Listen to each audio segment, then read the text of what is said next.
착함이 겉으로 드러나 의로움에 감복하게 된다. 뭐 이 정도로 해석할 수가 있겠습니다. 자, 그러면 착함이 막 넘쳐나게 되면 그런 의로움, 정상적인 것에 사람들이 무엇인가를 느껴서, 마음으로 느껴서 그렇게 변한다. 간단하게, 더 간단하게 얘기하면 뭐 착해진다, 뭐 이런 얘기로 볼 수가 있을 것 같습니다. 그래서 실제적으로 내용을 봐도 악인이 등장을 하지만 일반적인 모든 작품의 대부분의 어떤 그 옛 이야기 속에서 악인들이 그냥 계속해서 악인으로 등장하고 악인이 응징당하는 그런 이야기라기보다는 악인이 스스로 감복하여 혹은 어떤 그 선한 행동에 의해서 감복하여 변화되는 그런 모습을 보여주는 작품이다라는 겁니다. 자, 그래서 내용상 작품의 제목하고 좀 연관이 되어 있고요. 자, 작가는 조성기라고 되어 있습니다. 조선 후기의 학자이고요. 조성기가 이 작품을 창작하게 된 배경이, 그 동기가 구운몽의 창작 동기하고 유사합니다. 어머님을 달래기 위해서 창작했다. 물론 작자가 누구냐에 대한 이야기는 뭐 고전 작품이 다른 작품들도 많이 그런 것처럼 뭐 조성기다 아니다 여러 가지가 얘기가 있을 수 있습니다만 우리에겐 별로 중요한 얘기는 아니고요. 어쨌거나 제목을 통해서 작품의 내용이 무엇일지에 대한 내용을 간단하게 여러분들에게 소개를 했고요. 자, 그러면 이제 전체적인 내용 스토리 정리 한번 들어가 볼까요? 조금 복잡합니다. 깁니다. 14회장이 되는 좀 긴 얘기로서 그 사시남정기하고 거의 버금가는 그런 복잡한 어떤 구성, 그 다음에 뭐 치밀한 묘사, 이런 것들이 두드러진 작품이라고 볼 수가 있겠는데요. 등장인물도 50여 명이나 등장을 합니다. 그 50여 명의 등장된 인물들은 또 독특한 것은 구태의연한 과거의 어떤 그 소설 작품들, 고전 소설의 작품들에 나타나는 그런 전형성을 가지고 있는 전형적인 인물들이기도 합니다만 나름대로 개성적인 모습을 보여주는 50명의 인물, 50 딱 50은 아니고 50여 명의 인물이 등장한다라는 거 여러분들이 또 생각하시면서 작품에 접근을 해주시면 좋겠고요. 자, 그럼 들어가 볼까요? 자, 명나라의 화욱이라는 신하가 있습니다. 자, 명나라. 왜 우리나라를 배경으로 하지 않고 중국을 배경으로 하고 외국을 배경으로 하는 작품이 많았느냐? 그것은 작품을 창작하고 그것이 전달되는 과정에서 우리나라의 이야기로 전달이 되게 되면 뭔가 뒤에 화가 올지도 모른다는 그런 어떤 그 불안감 때문이 아닐까라는 생각이 듭니다. 그렇죠? 그래 뭐 신하들도 나오고 임금 얘기도 나오고 그런데 누가 잘못하고 이런 거 나오면 이건 무슨 뭐 역적모의 하는 얘기냐, 뭐 현 정부를 비판하는 얘기냐, 뭐 이런 식의 좀 그런 안 좋은 일이 있을 수도 있지 않나 이런 생각이 듭니다. 어쨌거나 뭐 그럴 수도 있고 아닐 수도 있겠습니다만 자유롭게 서술하기 위함이 틀림이 없을 것으로 보여집니다. 그렇죠? 자유롭게 이야기를 구성하기 위해서 우리나라가 아닌 다른 나라 이야기로 이야기를 창작했던 것으로 보여지고요. 자, 그럼 명나라의 신하 화욱이라는 인물이 있었는데요. 아내가 많아요. 심씨, 요씨, 정씨 셋입니다. 자, 일반적으로 이렇게 첩과 정실 부인이 있을 때 정실 부인이 착하고 첩들이 못된 경우들이 많죠. 근데 이 작품은 좀 반대예요. 악인으로 등장하고 있는 대표적인 악인으로 등장하고 있는 인물이 바로 심씨인 정실 부인이 됩니다. 그리고 성부인은 누구냐면 화욱의 누이인데요. 이 화욱의 누이인 성부인은 선한 인물로서 심씨와 대립되는 인물로 등장을 합니다. 그리고 여기서 엄숭이라고 제가 써놓은 이 인물은 간신입니다.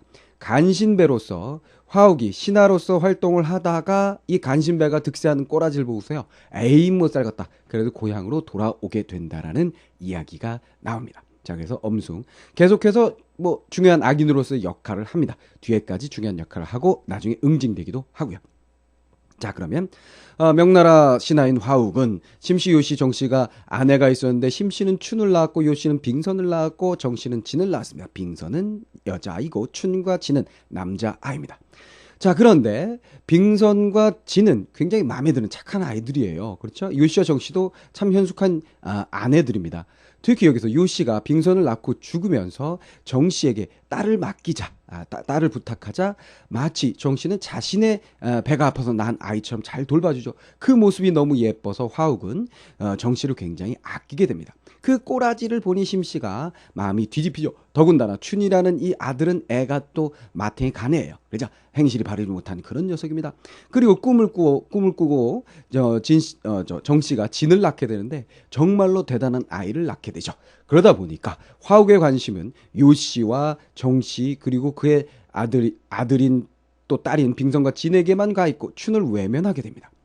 그리고 성부인의 아들도 역시 좋아하고 성부인의 남편이 뭐 좋은 그 뛰어난 인물이기 때문에 그를 믿고 집안 살림을 맡기고 형처럼 모시게 됩니다. 이러다 보니까 완전히 심씨가 외톨이가 되죠. 그러다 보니까 시기와 질투, 괴로움 그런 것들이 나타나게 됩니다.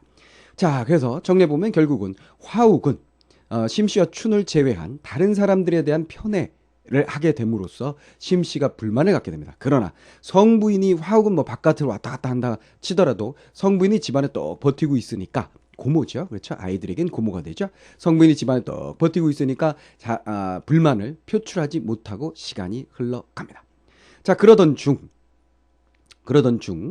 화욱과 그리고 요씨와 정씨가 사망하게 됩니다. 화욱이 사망하기 전에 춘과 뭐 행실이 바른 임소조를 결혼을 시키고요.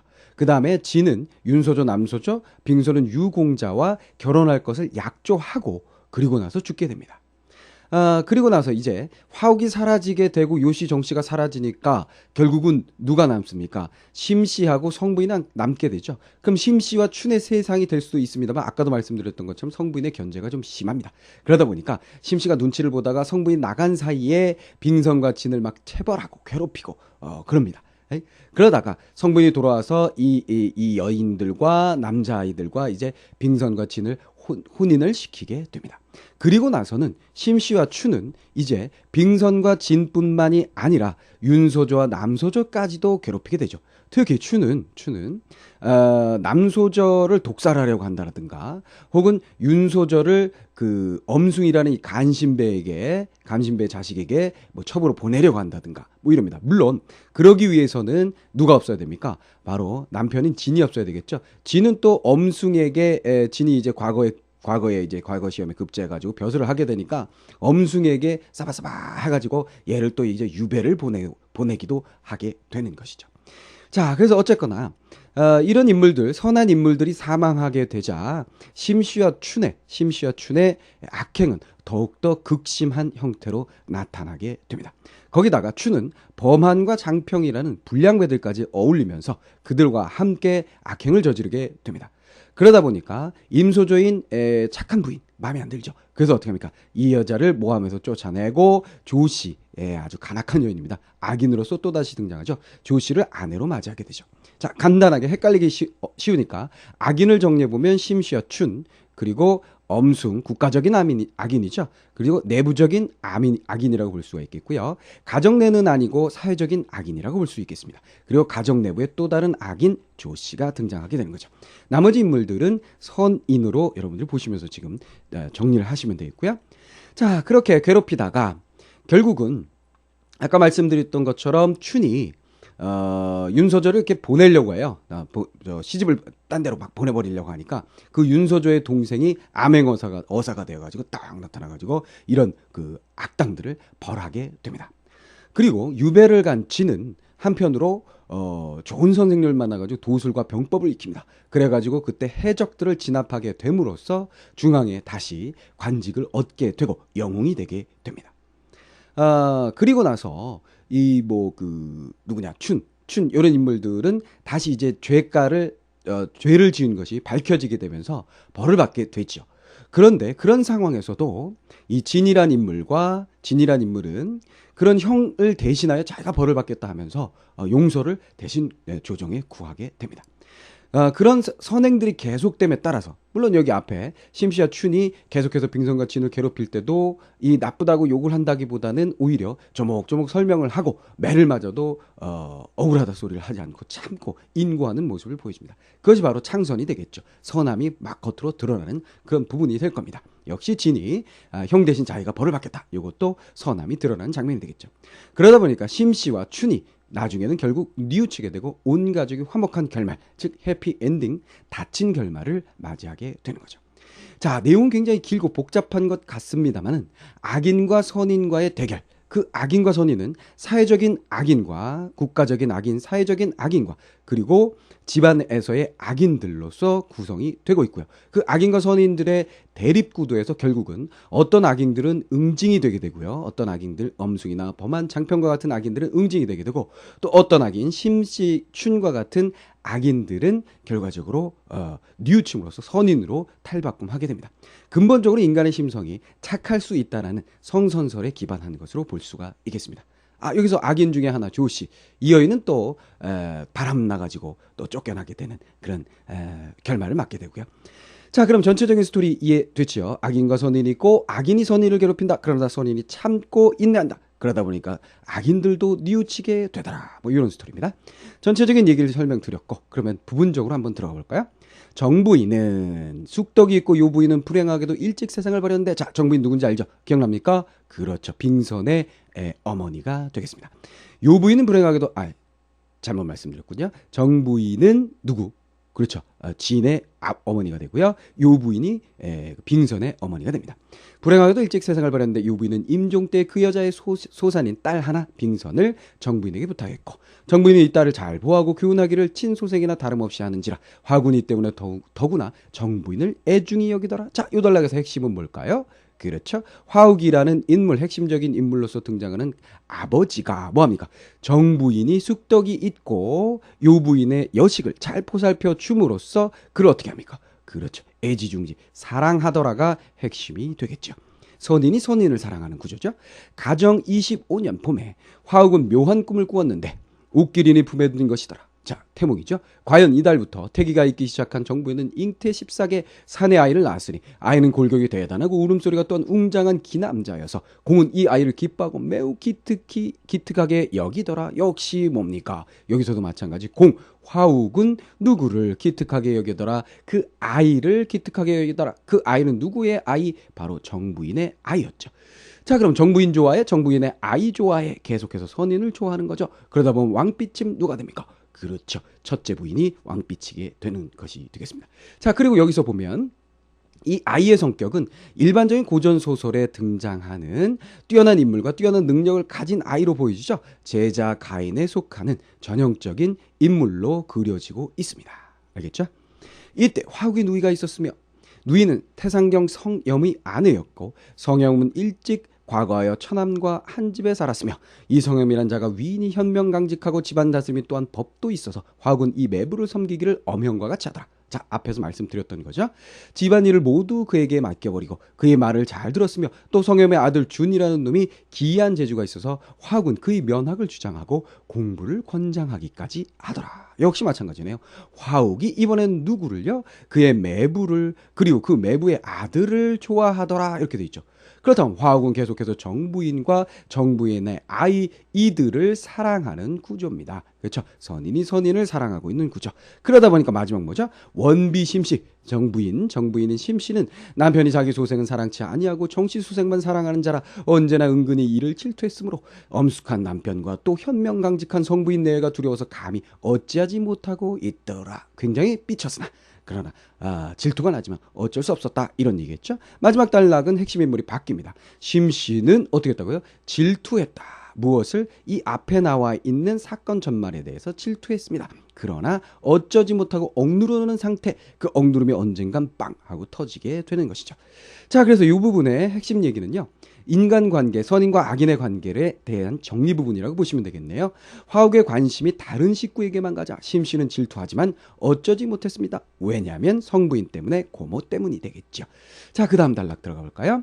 심씨 시비를 시켜 모시는 계집종을 시켜서 소저를 잡아와서 꾸짖기를. 자, 장면이 조금 지나가고 아버지도 죽고 두 부인도 죽고 나서 심씨와 그의 아들 그리고 성부인은 아직 살아 존재하던 때입니다.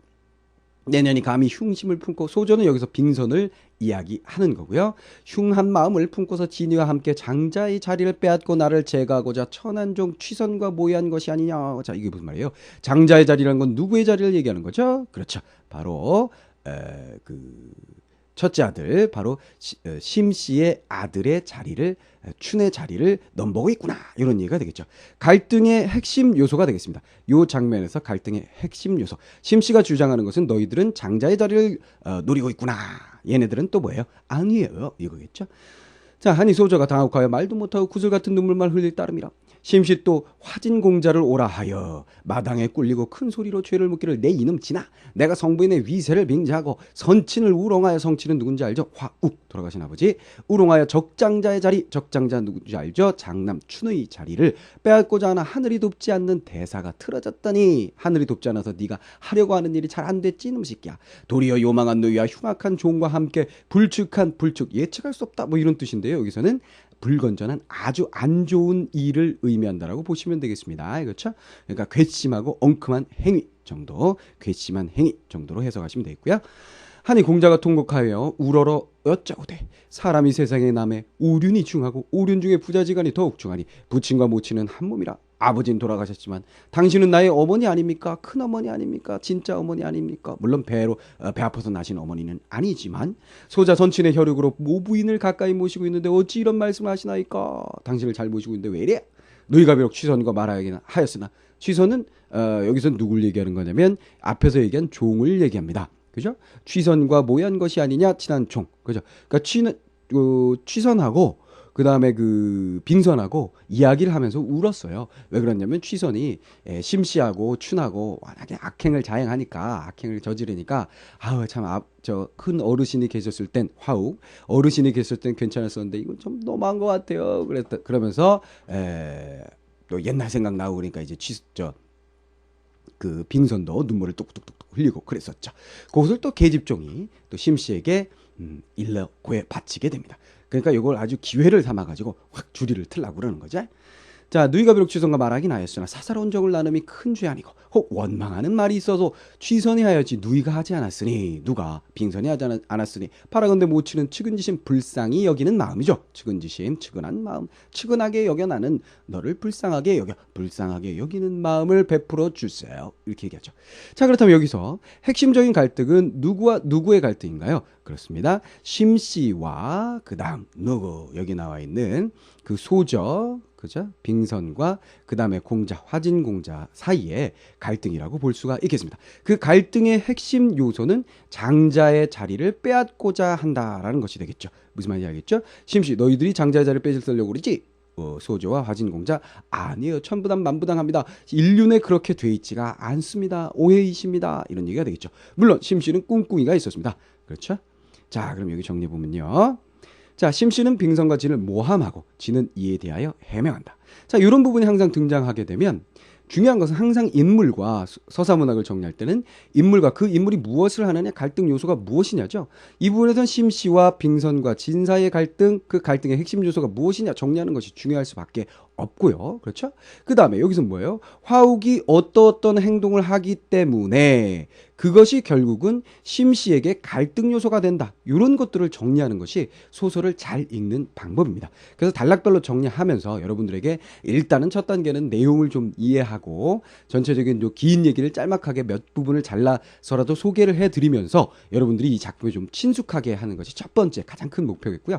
그 다음에 여러분들이 이런 서사문학을 읽으면서 어떻게 정리해야 되는지 그러니까 자질구레하게 막 참고서에 있는 막 무슨 뭐 이 뜻은 뭐고 저 뜻은 뭐고 여기엔 어떤 의도가 있고 이런 것이 아니라 그런 것은 좀 썩은 공부고요. 중요한 것은 이렇게 큰 틀 어떤 인물이 무엇 때문에 누구와 혹은 혼자서 갈등한다. 이런 걸 정리하는 것이 가장 중요한 부분이 되겠습니다. 자, 마지막 장면. 화춘이 놀라 급히 내당에 들어가니 심시 바야흐로 개항으로 하여금 빙선 소절을 매질하고 취선은 이미 취선 아까 계집종이 있었죠. 70대를 맞고 다 죽어가는지라. 그렇죠. 매를 70대 맞아보세요. 사망이죠 그냥. 심시화춘이 오자 손뼉치고 펄쩍펄쩍 뛰면서 소주와 취선의 말을 더욱 꾸며서 화춘을 경록하다. 이 손뼉친다라는 건 뭐 신나서 막 그런 손뼉치는 게 아니라 손뼉을 치면서 어떻게 하는 거예요? 야야야야야야야 이게 글쎄 얘들이 말이지 이렇게 했다라는 거겠죠. 화춘이 이르기를 자 악인으로 등장하는 또 다른 남자 즉 정씨부인의 아들이 되겠죠.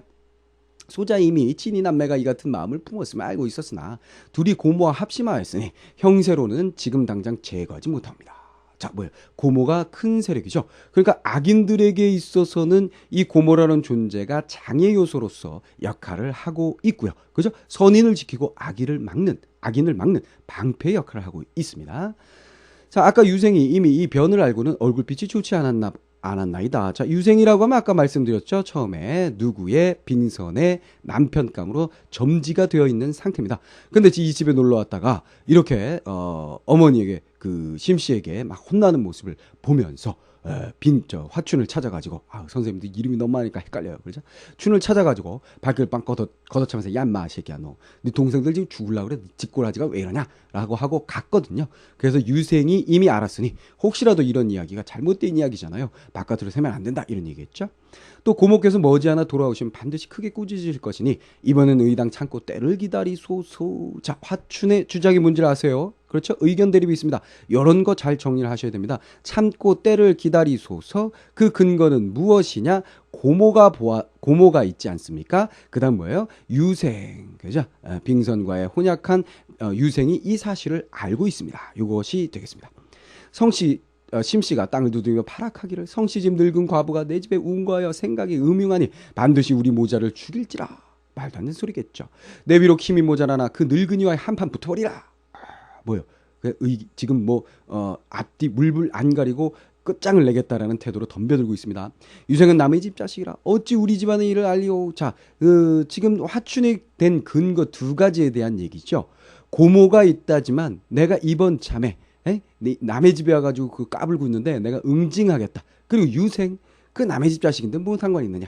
어찌 우리 집안 일을 알리오. 필시 진이 유생에게 알려 나의 부덕함을 누설하 했으리니 내가 응당 내 집 앞에서 내 앞에 결단하리라 하니, 화춘이 부득이 화진 공자를 붙들어와 가혹한 매를 가하니, 공자가 이미 그 모친과 형을 어찌할 수 없음을 알고 한마디 변명도 없이 20여 장 매를 맞고 혼절기절하더라. 자, 그래서 이 부분에서 중요한 것 뭐라 그랬어요? 화춘이하고, 그죠?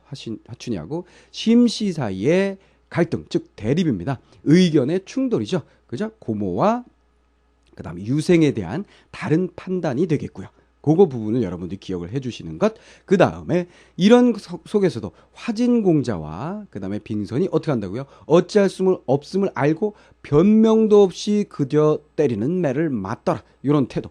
그러니까 어떻게 보면 착한 사람을 악인이 괴롭힐 때 막 대들거나 욕하거나 막 이렇게 되면 좀 덜 할 텐데, 악인들이 막 착한 사람을 괴롭힐 때 그 착한 사람이 점점 더 착한 행동을 하게 되면 악인은 더 열받게 됩니다. 이런 게 다 있어. 착한 척하지 마. 막 그러면서 막 더 열받게 되죠.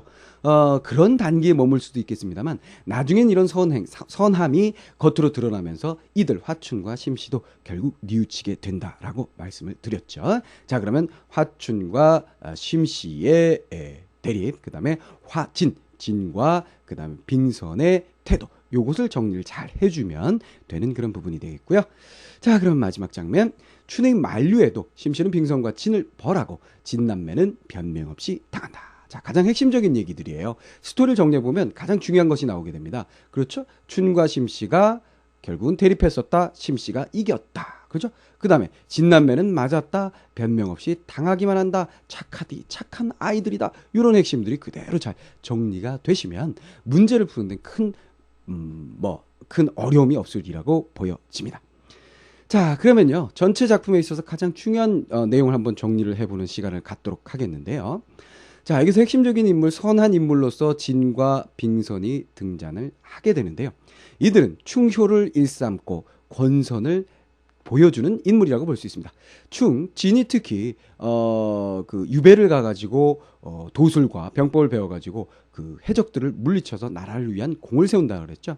그리고 악한 부모든 착한 부모든 간에 그들이 부모이기 때문에 그를 섬기고, 그죠? 잘못하더라도 그것을 참고 이겨내는, 물론 부모의 잘못에 대해서 전혀 말을 안 하는 것이 옳다라고 현대적 가치관에서는 얘기할 수 없겠죠. 그러나 마구 대들지 않고 조목조목 따져서 말씀드리는 것이 좋겠고요. 자, 그 다음에 선행을 계속함으로써 권선의 교훈을 우리에게 주는 그런 인물이라고 보시면 되겠고요. 그 다음에 악인으로서 심씨와 춘, 모자가 등장을 하게 됩니다. 심씨와 춘은 주로 진과 빙선에게 무엇을 줍니까? 박해와 멸시를 주게 되고, 그러나 그럼에도 불구하고 진과 빙선은 참고 오히려 나중에는 도움을 주기까지도 하죠. 그런 과정에서 결국은 심씨와 춘은 반성하게 됨으로써 인간의 본성은 착함이 있구나, 그래서 결국은 돌아갈 수도 있구나 하는 그런 우리에게 사고방식, 가치관을 심어주기도 하고요. 한편으로 조씨의 무리 등등은 징악의 교훈을 주는 인물이라고 볼 수 있죠. 악행을 저짐으로써 결국은 죽음을 맞이하게 되는 인물들이 되겠습니다. 자, 그래서 이 작품에서는 선인과 악인의 대립, 그리고 악인이 두 가지 부류로 크게 나누면 두 가지 부류로 나뉜다는 거. 징악이 되는, 즉 응징당하는 악인과 그 다음에 착하게 돌아오는 악인, 그리고 착하게 돌아올 수 있었던 가장 큰 힘은 결국 착함의 힘이 아니냐, 이런 것들을 우리가 알아낼 수가 있는 그런 작품.